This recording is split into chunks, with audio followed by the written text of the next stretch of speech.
Welcome back. And from that heated conversation on politics, we now get into a different segment. This is Women at the Forefront. And today on Women at the Forefront, I am joined by a powerful, amazing woman. Her name is Amdany. She is a women's rights practitioner and activist and the executive director at the CRAWN Trust.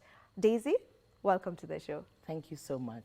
How are you doing this morning? I'm doing very well, yes, and I'm happy to be here. We are glad to have you on board as well.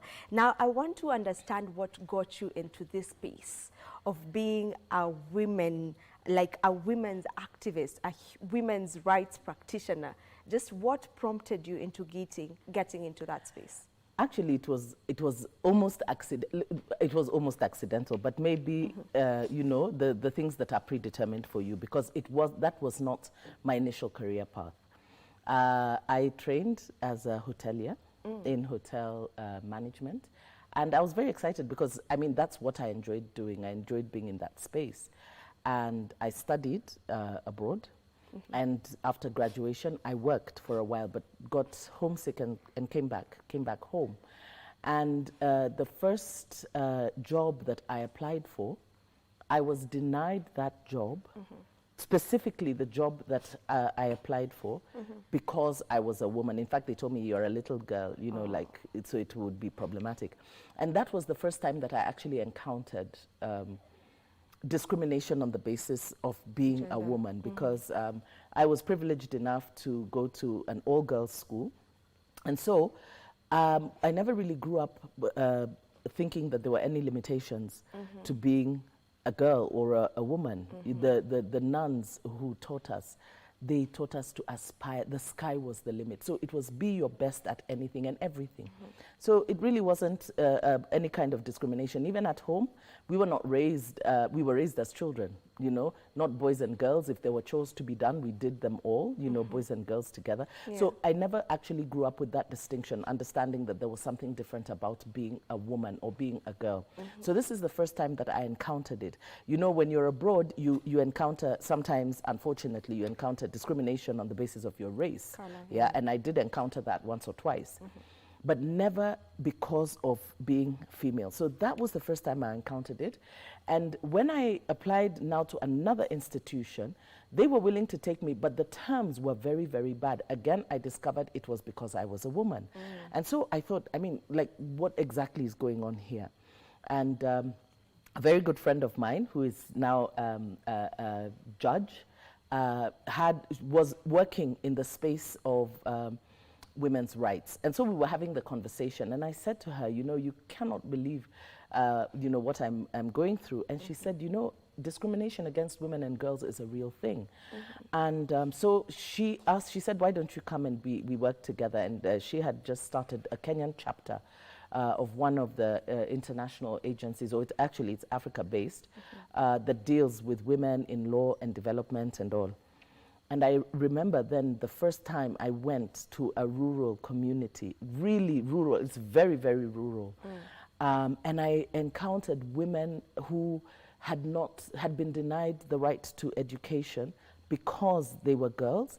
And so girls in that community were not educated. You were married off as a child. They didn't have sanitary towels. Some of them didn't even have panties. And I tried to imagine what kind of a world would that be. And I remember being so shocked about it because, but for a lottery of birth, that could have been me. And I wondered, you know, how is this fair in this world? And from that point on, I said that I will make it my mission to fight against discrimination against women and girls. And that's how now I got into the space. And of course now I got to see that it's actually, you know, built into the traditions and cultures and practice. So that's really how I got into it, you know. And of course it was at a time when Kenya was going through, you know, the whole the birth pangs of a new constitution, because at that time, you know, there were demands for constitutional review. The constitution had been repealed to return to multi-party, because by the time I came back home, that was like in about 1994, around there. So there had been a repeal of the constitution to allow for multi-partyism, but there was still a push for a review of the constitution, a demand for a new constitution and a different Kenya, a Kenya that is more inclusive and everything. And of course, because of now going into the rural, I was like, we are getting onto this bandwagon. So I jumped onto that bandwagon from that very young age. And so through it, mentored by wonderful women like Professor Wanjiku Kabira, who at that time was a commissioner with the CKRC and the chair of the Women's Political Alliance. We worked, you know, with so many of those women, Dr. Edda Gashukia, Cecilia Kimemia, Martha Karua, Alison Chelaite, you know, Dr. Julia Ojiambo. And so it was a very exciting time in being able to shape the constitutional framework to ensure that women's issues, women's interests are adequately captured. I mean, it was also at that time that I discovered women could not confer citizenship to their children. If you had a child in Kenya, even if you gave birth in Kenya, but the father of the child was a foreigner, that child would not be deemed as Kenyan. Yes, even if you gave birth in Kenya. As long as the child, so even if you gave, but yet a Kenyan man abroad would have a child abroad, and that child would be deemed Kenyan, even if that child was not born in Kenya. I mean, the laws were so unfair. I remember even one time when we were doing all our activism, you know, going to parliament, because, you know, there was the discussion, so we used to go and lobby parliament, or if we heard parliament were trying to throw out some of our proposals, we would go and demonstrate. And I remember one time, as we were demonstrating this, along those days, they didn't have all those spokes they have now, and the way they've cordoned it off. So, you know, Parliament was fairly accessible. And I remember one of the guards there shouting at us and asking us, do your husbands know that you have come here to disturb leaders? So, you know, even the mentality of people around that time.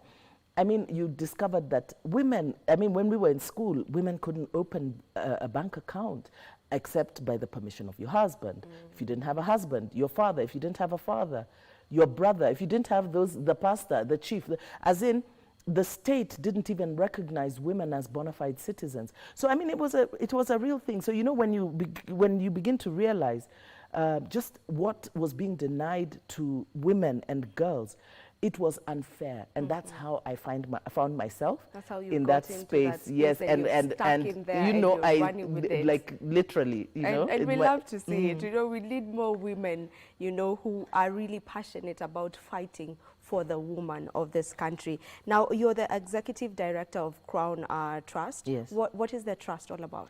So, CRAWN Trust, which is the Community Advocacy and Awareness Trust, is a trust that I'm a founder of the Community Advocacy and Awareness Trust. And again, our work is around fighting for inclusion and non-discrimination of women, right? We aim to give women and girls the tools, the platform and voice to be able to effect change in their own personal lives, at the family level and at the community level. But we also work with communities, we also work with men. Our work is not exclusive to men, but it is for the advancement of women, inclusion and benefit of women. So the work that we do at CRAWN Trust, it focuses on 5 key thematic areas. Leadership and governance is one of them, because whether we like it or not, and more, we get to see how leadership affects our personal lives down to the household level. You can say, you know, you'll hear people saying, oh, you know, I don't bother with the politics. But politics determines the quality of life that you will live. It determines whether you will have healthcare, what kind of education you will have, what kind of development, what kind of environment you will live in. And so it's important that women's voices are at the center of that, so that they are also able to contribute their perspectives in leadership discourse, budgets, development, all that discourse, because whether we like it or not, men and women see things differently. You know, I always like to remind people that a woman's concept of self is bigger than the individual. That when women think of themselves, they think of their children, they think of their husbands, they think of their parents, they think of, that's how they think about themselves. In many cases, and no offense to men, men generally tend to think of themselves at an individual level, you know. So our work in leadership and governance is really to advocate for more women in leadership and governance spaces at every level. So it's not only political. We tell them, even if there's a cattle dip in your community, make sure that women's voices are there. Wherever anything is being discussed at the community level and leadership is needed, women's voices must be there. Also, we do policy advocacy around issues of leadership and governance and, advocate for inclusive policies and legislation. We also support and work with women leaders to make them more effective and even to focus on areas that are beneficial to women. So that's the leadership and governance. Then we have our socioeconomic pillar, where we do socioeconomic work, including women's economic empowerment, agroecology, working towards food security, climate change, and how climate change affects us, and how to mitigate the effects of climate change so that people know and understand how to look after our environment. We are custodians of our environment, because women, many women, you will find that majority of women are in the agricultural space, providing menial labor, smallholder farmers and all. So it's important for them to know, to have the knowledge and skills to be able to do that. We also do urban farming to ensure food security and for livelihood enhancement. So that's in the socioeconomic space. And then women's economic empowerment, working with collectives, that's women's groups, to help them become more effective. You'll find that a lot of the time we talk about women working in micro, small, and medium. And you'll find that a lot of what we call business is more subsistence. Umeangukia, you know, you started selling maize because you needed kidogo money, then it became your business. So you're not really doing it for the purposes of making money. It's like subsistence. But we are looking at how do we get them into that space to become business people, entrepreneurs, and grow them, because we believe that the groups we work with, who are mainly grassroots women, present a huge opportunity for economic growth. Then we have our networking and alliance building pillar, where we bring people together. So that's one of the things that we're really known for as CRAWN Trust, and that is our convening capacity. We host the National Women's Steering Committee, which is a platform that seeks to build the numbers of women into a political capital, so that we're able to collectively bargain for what we want, what we need, particularly in the political and the economic space. So through that, we work through partnerships, different partners around the country. We have coordinators so far in 43 counties. And through that networking and alliance building, we build common understanding and common knowledge around issues that are critical to women. So women are not homogeneous. But there are those things that we can agree on. We can agree that we need more women in leadership and decision-making spaces. We agree that women have to be economically emancipated, and whatever structures and practices that continue to make women economically excluded, we have to address those barriers. So we work collectively towards that through the networking and alliance building. The other two are more, then we produce a lot of knowledge materials through our information, education, and communication pillar, so that also groups, you can go to our website, you can pick material, you can self-learn. We have a learning management system, we have videos, you know, so you can learn more about things, and we've got tools that can be used, but also information about what we're doing, the research and everything that we carry out.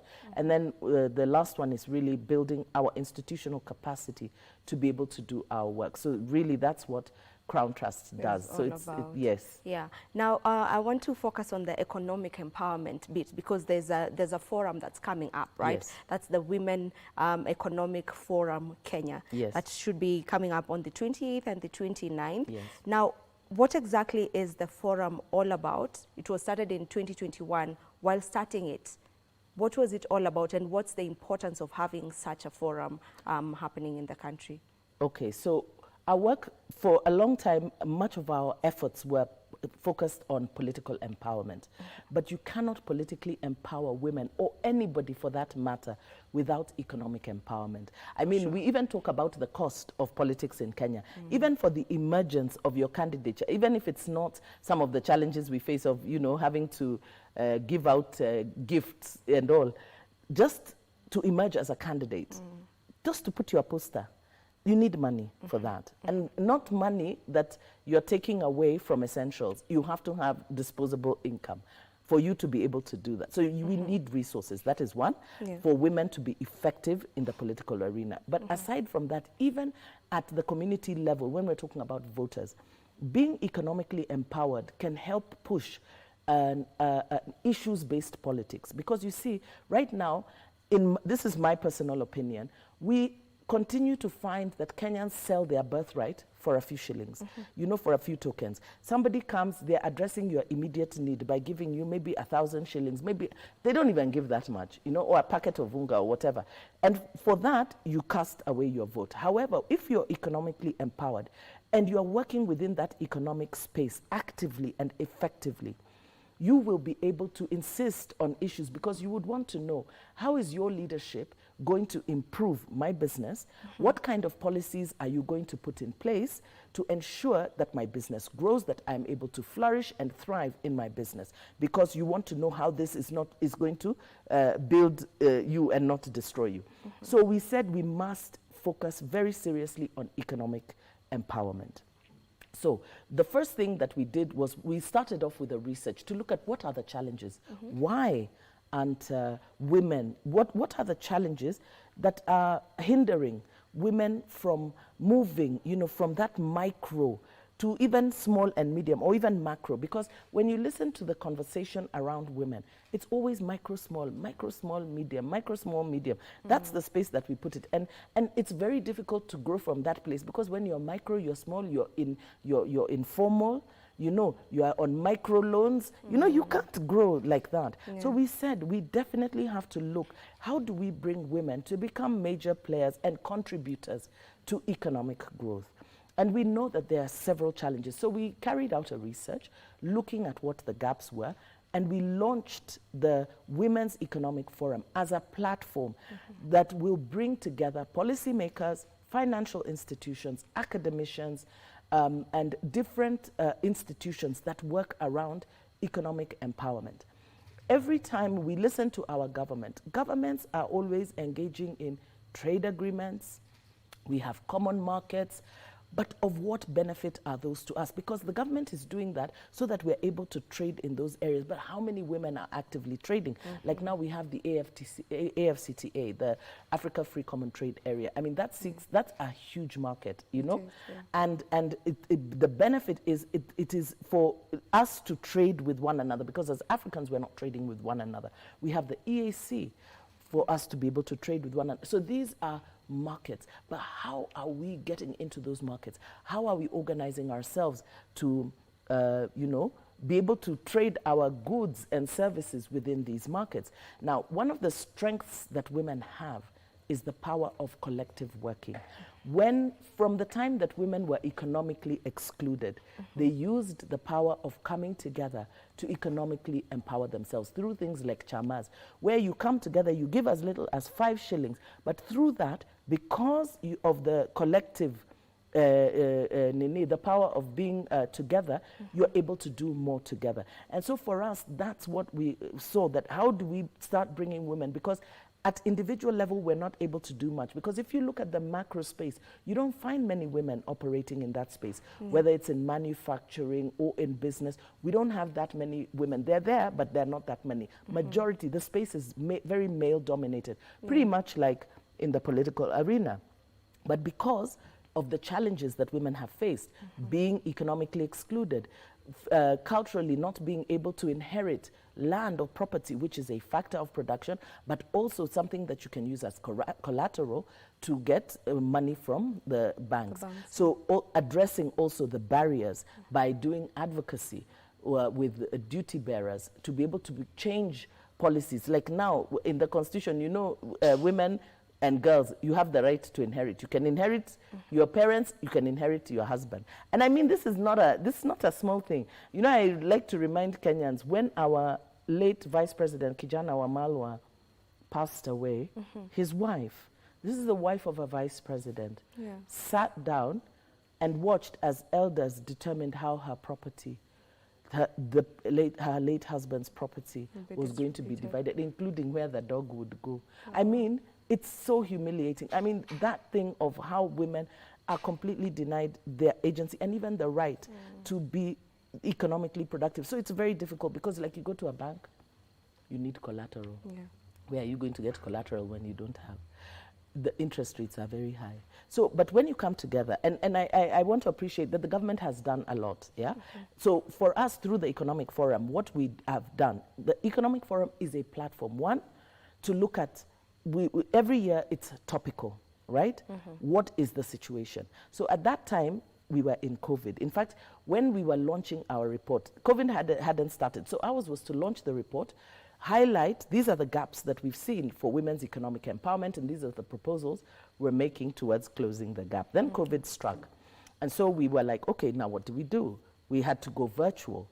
So we did the virtual one, and so we changed it to look at, okay, within this COVID environment, how do we secure women's economic, women's economic empowerment? Are there opportunities here? Then there was the post-COVID. How do women contribute to growing the country, contribute towards economic growth post-COVID? Because remember, the economy took a big hit, right?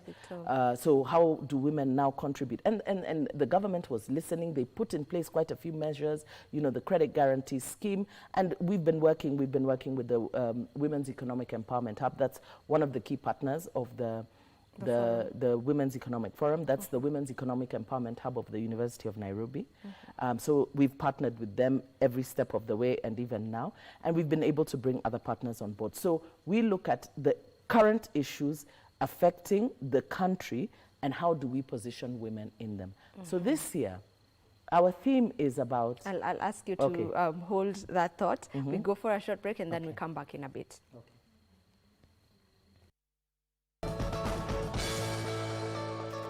All right, and we are back. Thank you so much for staying with us right here on Good Morning Kenya, this being Women at the Forefront. And before we went for that break, you were just telling me about the theme that you're running with this year as the Women Economic Forum. Just tell me about the theme. Okay, so the theme for this year's forum, which is the 4th edition, is navigating within challenging economic times. And of course, we have settled on that as a theme because it is a very challenging economic time for very many people. Not just in Kenya, globally, economies are changing and people are in lamentation. And so the sub-theme of the event is examining the trends and positioning women. So we believe that even within challenges, there are opportunities, and we must look for those opportunities.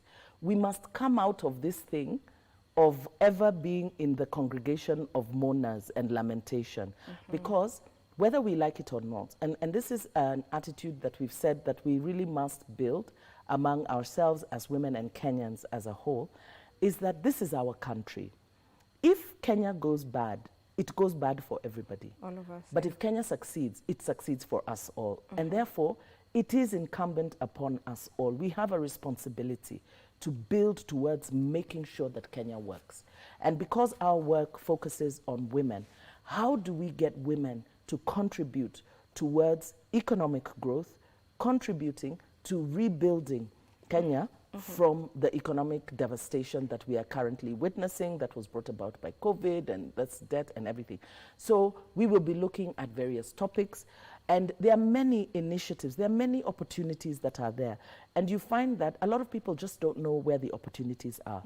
So we are bringing people to talk about the opportunities that are there in the common markets, and the financing opportunities that are there. So we have financial providers to let people know how they can access finances, to be able to do that work, whether there are skills, and information, share research information, that a lot of which is being done through the Women's Economic Hub of the University of Nairobi, to be able to address some of the challenges, the research showing where the gaps are. And our chief guest is the Cabinet Secretary for Gender and Heritage and Culture, the Honorable Aisha Jumwa. And we're very excited because from the time we started the Women's Economic Forum, the Ministry of Gender has always partnered with us from the time of Professor Margaret Kobia, and now with Honorable Aisha Jumwa.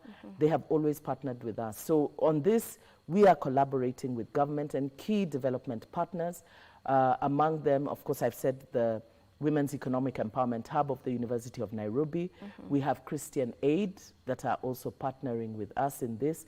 And we have other players, TISA, CRAWN, the Global Affairs Canada, who are supporting us under the Women's Voice and Leadership Program, which is a project that aims to build voices, women's voices and institutional capacity to make women effective in the work that they're doing. So we are very excited, and I hope you join us, come.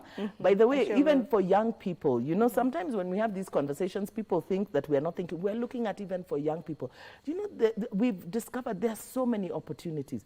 This social media space, it's really creative. Yes, it's a creative space.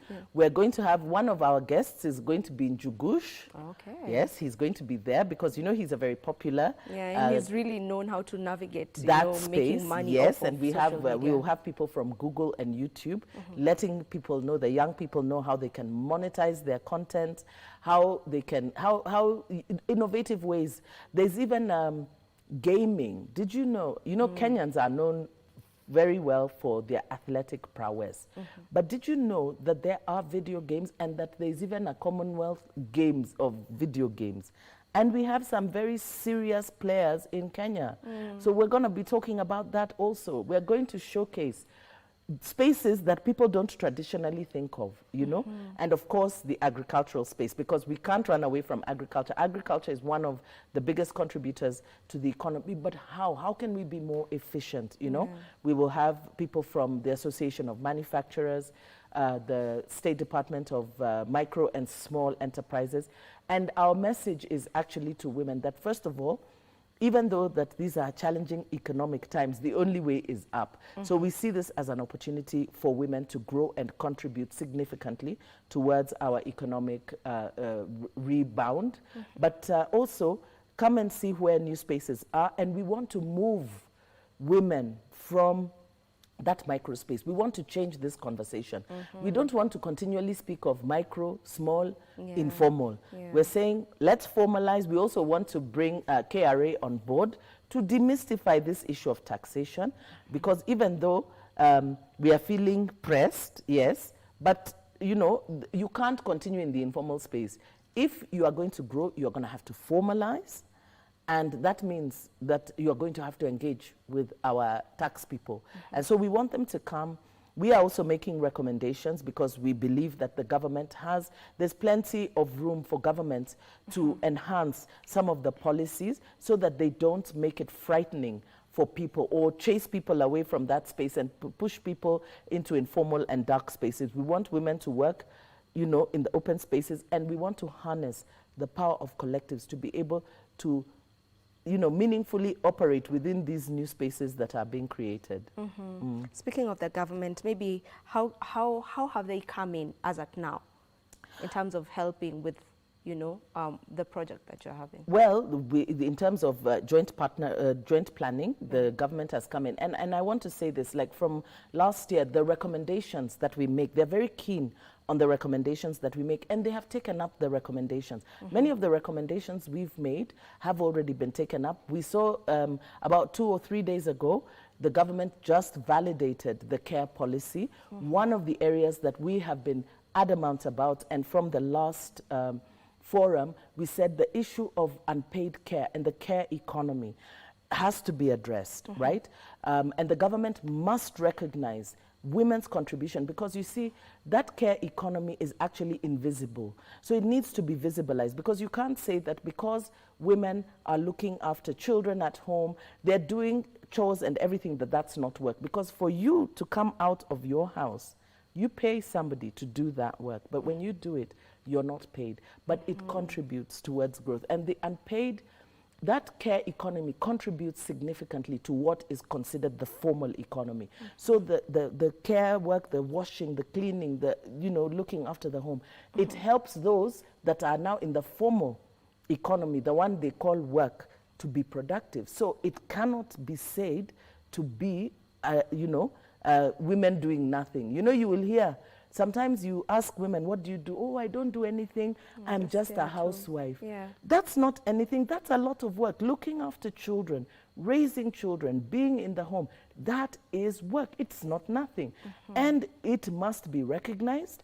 It must be quantified as a contributor to the economy. So we are very excited that they've taken that. We know that they're also in the process of just about the developing the women's economic empowerment policy. Previously, there was the national gender and development strategy, but we have been advocating to have a women's economic empowerment policy. And I'm aware that the government, the ministry, CS Aisha Jumwa and her ministry are actually working on that, and we expect to see that. Now, so those are recommendations that we've been making, so that the government picks them and runs with it, so that we're able to collaborate together. So also in the planning and also focus areas, because the government also wants us to be able to add to let people know what is there, where the Women's Enterprise Fund, how it is working, how they can access it, share that information, share information about the other funds that have been made available that people can access to be able to do their business. So it's a collaboration where we talk about what government is doing, the credit guarantee scheme, you know, that is there working with certain financial providers to businesses, you know, to help businesses grow. So there are things that government, you know, we like to bash. Government is very easy to bash, but it's also good for us to say some of the good things that government is doing. And we know that there are many things that government is doing positively towards alleviating the concerns or addressing the concerns that are being raised by citizens, including women. And so for us, we also use that as a platform to let people know that this is what government is doing, and also encourage Kenyans. We are happy, by the way, with the bottom-up economic model, because we believe that that's where we need to focus our energies. Bringing that bottom up, yes, we believe, because even before they started saying bottom up, we've always been working. Bottom is grassroots. You know, the guys at those grassroots. So working with them to bring them up, because we believe that that represents potential for a very great leap. And for women, because women are generally socially organized. So you can imagine when you equip them with the skills, the knowledge and opportunity, they can give you that great leap forward, you know? So yeah, we are excited about that. Yeah, they say that once you empower a woman, you've empowered the entire community, because as you say, they come along with so many other people. Women's concept they carry so many other people on their back. Maybe what are some of the barriers that the women are currently facing in their quest to financial freedom? So I think one of the biggest problem is the current purchasing power of locally. So, you know, because people just don't have resources, they don't have opportunities. So the lack of visible opportunities. So what we want to do is to visibilize some of those opportunities. Because a lot of people are like, where are the jobs? We can't get the jobs. I know people are talking about jobs abroad, but they're local jobs. And not only jobs, we can also create, So the access to financing, and not just financing, but affordable financing, you know, and that is one of the biggest problems, you know, because finance in Kenya is not cheap, right? It's expensive. So how do we get access to cheap finance and meaningful finance? We don't want micro. Now, if you get, you know, maybe there are those people who can do the micro loans, but you need meaningful resources to be able to do more. Patient money, grace periods, skills. You know, it's very easy to tell people, go and run a business. Running a business is not easy. You need management skills, financial literacy skills, you know, just understanding things. So building those skills, because you find that many people do start businesses, many women start businesses, but in their third year they collapse, mainly because they don't have the skills, they don't have the know-how, they don't have the necessary support. So we are happy because we know that the ministry, that the State Department of MSMEs are looking into those kind of things, building those skills. We've got the skills training programs, you know, that through the TVETs and all that are helping to build those skills. Because one of the things that really they lack are the skills to be able to, you know, finish and, you know, do things well. Access to markets, so some of those barriers, addressing some of those barriers. Some of them may not be tariffs, but so you know, like some of the things, especially where we're working with cross-border traders, there are those what they're called non-tariff barriers, you know, the corruption, they take advantage of your lack of knowledge. So helping them know what their rights are, so that when they encounter some of these things, they're able to say no, we know and we understand, resolving some of those disputes quickly, and working with, through the Women's Economic Empowerment Hub, we've been able to get women trained at Kenya Bureau of Standards to bring their products up to quality standards. So that's also one of the challenges, because, you know, if you put your product out in the market, it's not a good product. Your product has to be able to compete with other products that are there. The other thing is the cost of production in Kenya is very high, including the cost of importing, you know, capital goods for production. Those things are high. So these are things that the government has to address. So of course we will continue to harp on about this.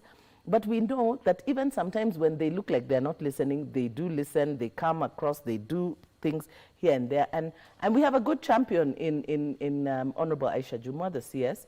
She's not afraid to speak and champion for women. So some of those challenges, we know that they are seeking to address them.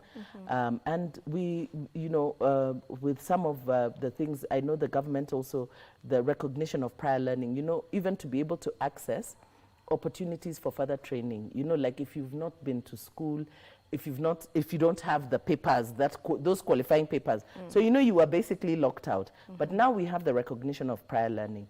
That will go a long way to helping. So some of the skills you have, because life is also a school where you learn. You learn through life, practical life lessons. So now the government is recognizing that, and they will be able to credit that. So that means that women can actually access some of these formal courses and be able to further enhance their skills. So I think we are on a good journey. We are on a good journey, and we are very optimistic. So ours is to contribute towards that positivity and encouraging people that the only way is up. We need all hands on deck, and we are pulling the women's hands from the grassroots, and we're saying, here, we are coming, we're bringing them, let's do this. And now it's evident that we have more women in this country than men. So it is only right for us to work on unlocking these barriers so that we are able to grow economically as a country, because we are more. We're actually more in this country than the men, you know. And I just want for that woman who's watching us right now, how do they fight for their space? Be it economically, politically, socially. How does one, very quickly as we wind up because of time, how do they fight for space? They need, first of all, to understand what their rights are. What is their entitlement? Because the Constitution guarantees those rights. And they simply, you fight by fighting. Not physically. You open your mouth. You make demands, you engage with processes. You see, like now we have public participation. Honestly, Kenyans must stop, you know, let's go into those spaces and take our grievances there. That's one of the things that we do. We build capacity for women at the community level to be able to engage with the duty bearers and tell them this is what we want. In fact, we've actually just had a series, the entire of last week, we had a series of women economic empowerment engagement with their duty bearers for policy advocacy. These are the things that we want to see that are going to help us grow economically. We want to see investment in these areas. So it's different. Of course, each county has specific demands, but engage. Because when you engage, they listen. Go deliver your petition. Say this is what we want. Negotiate for your space. Turn up, you know, because nobody's going to hear you if you are griping on social media or if you're griping in your house. Go out there, frame your issues, present them, and then push for them. And I'm telling you, it works. Okay. But before you close, can I tell people how to register? Yes, actually, I wanted you to let us know how can we come to the forum. Yes, first of all, you need to register on www.womeneconomicforumkenya /2024, that's 2024, I don't want to misdirect. Just check it. You know, so that we can come in numbers for that forum. Yes, please come. But of course, you have to register to come. It's not to just come. If you come, you have to be registered to come. So sorry. Let me just get. I thought I should know it offhead. So it is, yes, www.womeneconomic.forum/2024/register/. So when you register, when you go to that site, you click, you will register, and then it will prompt you. It will prompt you, and it will give you all the information that you need. We are going digital. What do I get digital? I mean, it's the future is where we are at, actually. It is the future, yes. All right, so thank you so much for joining us. Thank you so much for having me. Thank you so much for shedding light. And thank you for the work that you're doing for the women out here. I keep saying that, and we need more women like yourself. We need to also take up space as young women to just, you know, help in pushing this envelope so that we get to where we're supposed to be. Absolutely. Thank you so much. All right. This is where we call it a wrap on today's show. Make sure that you go on to that site or that portal and just register, you know, register yourself so that you show up for this amazing forum that will benefit you as a woman. My name is Vivian Ndegwa. Until next time, goodbye.